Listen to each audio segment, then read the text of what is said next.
Do you remember how old you are? Yeah. How old? 88. 73. 88. 88. Yeah, you do very well. My father made out an application in a 50s Plus magazine because he wanted some companionship. His lady friend who he had lived with for 20-some years passed away.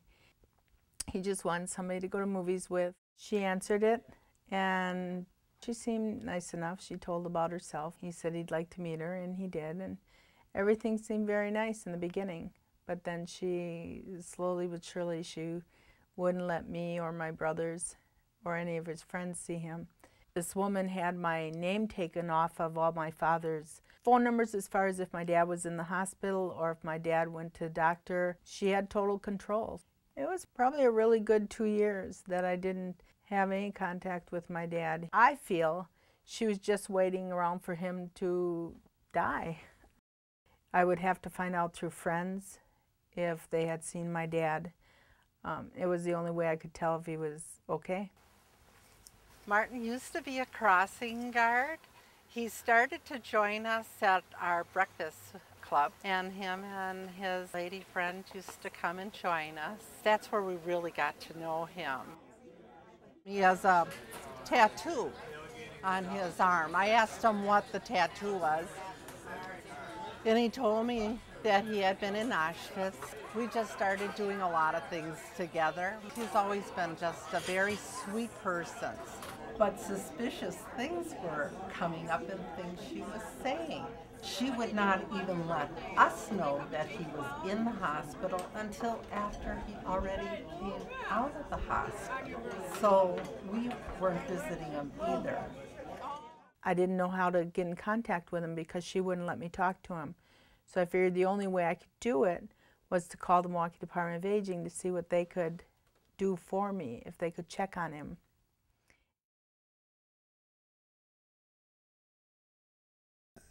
The Department of Aging received a referral stating that they had concerns for Mr. Alexander, and I went out there and found the apartment to be quite cluttered, had some concerns, but at that point Mr. Alexander was still pretty alert and orientated, and I felt was decisional at the time. My dad had been walking up and down in the apartment building and had put a note under a door, my phone number under somebody's door, and said that they needed to call Martin Alexander's daughter and that he needed to get out of here. So I called the police department, and I had told them that I need to check on the welfare of my father. Myself and another officer responded to the apartment complex. After knocking at the apartment door for several minutes, we needed an apartment manager to bring a key to unlock the deadbolt, and we had to force the door open, which was being held shut by a safety chain. The apartment was very cluttered. One of the bedrooms was completely full with clothing. There was a very foul odor in the kitchen, as well as dirty dishes and other cleanliness issues in the apartment as well.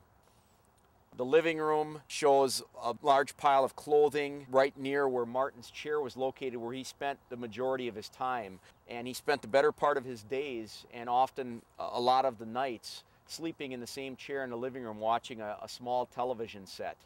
There were also hypodermic needles laying around. Martin's medicine was in a state of disarray. So again, the totality of the condition of the apartment, as well as Martin's medical problems, raised a great level of concern for ourselves as well as the family members in the Department on Aging in this case.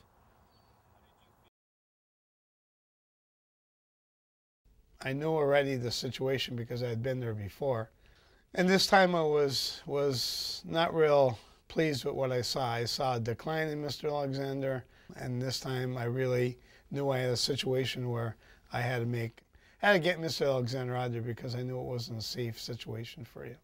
So it worked out because the fact that when I was trying to interview him and try to get a sense of where things were at with him this time, she was right there, and she was sort of, feeding into it, and I said no. And so the police, very professional about it, And they got her in the other room, and I was able to talk to him, because what I wanted to establish was the fact that his daughter was very concerned with his well-being. My dad wound up in the hospital. She wouldn't go get him. She wouldn't come to the hospital and get him, and he remembered my phone number. So he called me up and he said, "Nobody wants me." I was coming to get him to take him to the cardiologist. They told me to take him right down the emergency room. And they had told me that if I hadn't gotten my dad there then, he probably wouldn't be here today. The cardiologist told me that he missed 8 doctor appointments.